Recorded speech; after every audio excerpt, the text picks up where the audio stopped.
All right, so we are looking at page 141 and going over how to solve equations like this.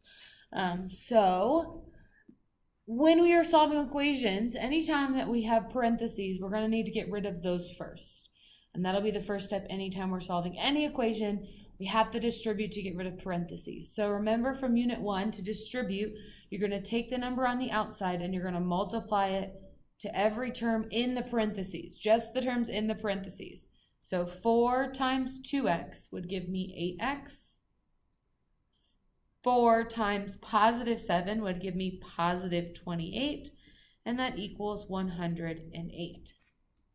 So we distributed. After distributing, the parentheses went away. So now we're down to a two-step equation. So if I draw my fence and circle my variable, the goal is to get that x by itself on this side of the equation. So from our two-step equations, we remember we're going to get rid of addition and subtraction first. So I will subtract 28 from both sides first. So positive 28 and negative 28 will cancel. That'll go away. So I'll just have 8x on this side. And then 108 minus 28 will give me 80 on this side. So I have 8x equals 80 right now. So I still am trying to get that x by itself.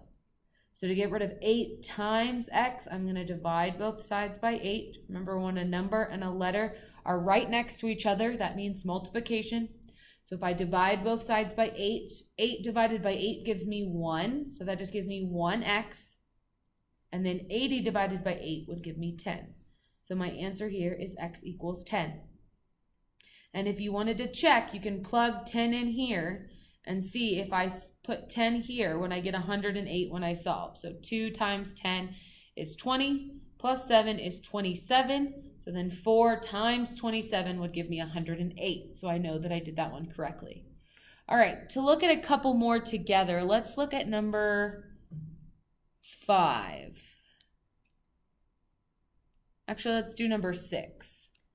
So I'm going to start by distributing to get rid of my parentheses. So I do negative 7 times 3x, which is negative 21x. And then negative 7 times negative 1, a negative times a negative, is going to give me positive 1 here, equals 91. So now in order to solve, do I see my mistake yet? Negative 7 times negative 1 is positive 7, not positive 1. Whoopsies. All right, I fixed it.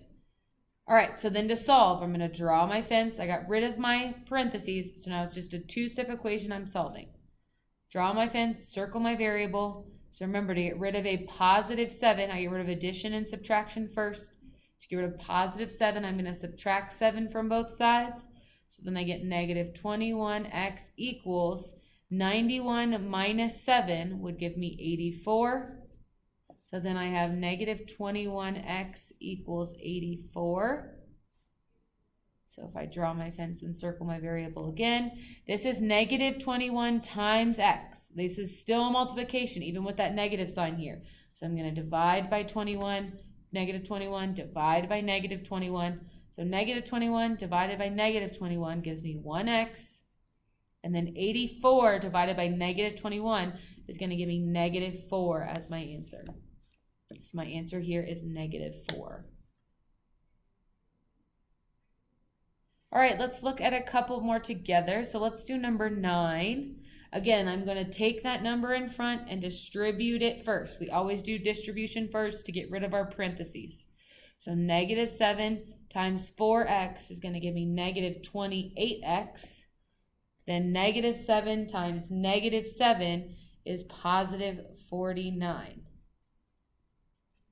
So I distributed to get rid of my parentheses. I only distributed inside my parentheses. So this stays 135. So then I draw my fence. I circle my variable. So then I need to get rid of everything on the same side as x. So we do our addition and subtraction first. So to get rid of a positive 49, I'm going to subtract 49 from both sides.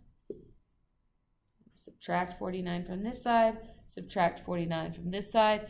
A positive 49 and a negative 49 are going to cancel. So those go away. So I'm left with negative 28x equals, and then 135 minus 49 would give me 86.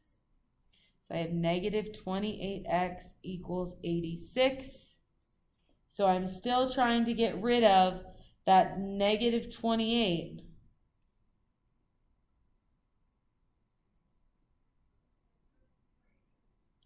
So then what I'm going to do is I'm going to divide both sides by negative 28.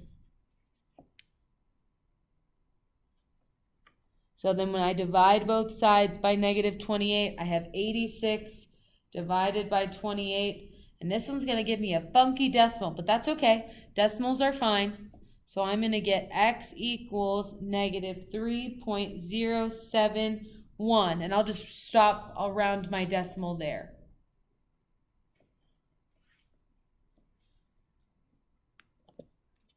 All right, so that would be my answer there. I think you get 0.0714287, but we don't need to write all of it. We can just round our decimals. So 3 numbers after would be totally fine.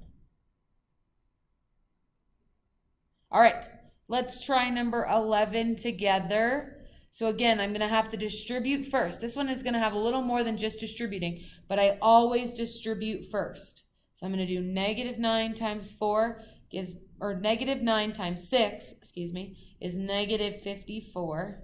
Then negative 9 times x would give me negative 9x.